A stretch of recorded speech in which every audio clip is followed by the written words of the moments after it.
On this, we can speak now with Ricado Baretzky from the European Center for Information Policy and Security. Thank you for joining us here on the program. Firstly, François Hollande has not announced he's running again for president, but this sounded very much like a campaign speech. What did you make of it?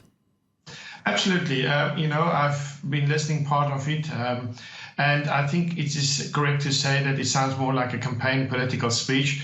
However, there's a few alarming points in his speech that I think is rather very important to pay attention to that could spark potential security risk.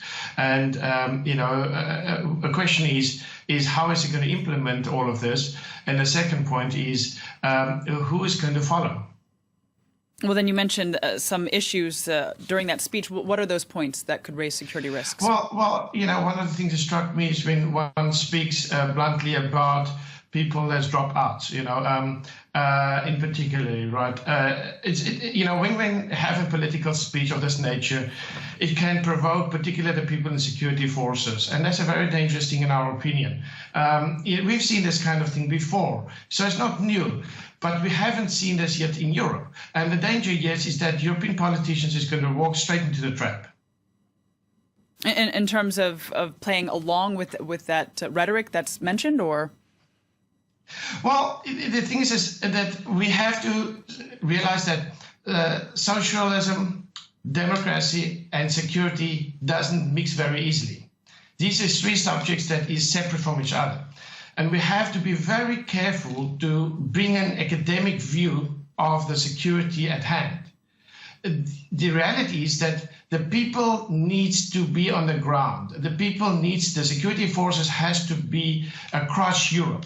One of the other points that he touched on, and specifically that's alarming, is that confining the space to single law within the French Union. We have to realize that terrorism is a global problem. It is not an issue just to France. And the French law is one of the factors that has to be incorporated and expanded with the traditional law across Europe. So then when he said in his speech that the state of emergency, parts of the state of emergency, he wanted them enshrined in the Constitution, and that he defended his actions, saying that we, the government, have not gone too far. Do you agree with that? Absolutely not. I think that the government has got it all wrong. They have two sides of the stick.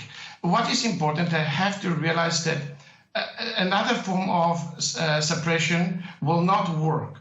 The public has to feel at ease. The number one concern is keeping the public safe. And I don't hear that. I hear a lot of talk, but I don't see the actions taken for that. And the real problem here is that should the security forces fail in future, that this could have a devastating effect on the entire European Union, and not only in the European Union, but all its allies. And they don't get it. They don't seem to understand the importance of the words, the contents, and how to put it into practice in the security world.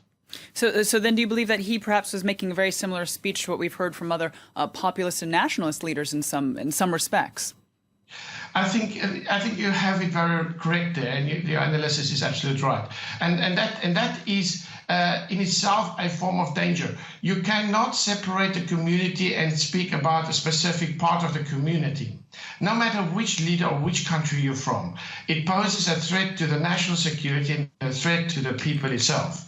And this is the part they have to get to understand. They have to unify the people in the correct context. But if they constantly mix the concept of the security, particularly that of counterterrorism, mix it into the concept of democratic views, which... All right, we appear to have lost our connection there with Ricado Baretzky, who was joining us from the European Center for Information Policy and Security. Let's stay here in France, and there have been more arrests in relation to a suspected plot to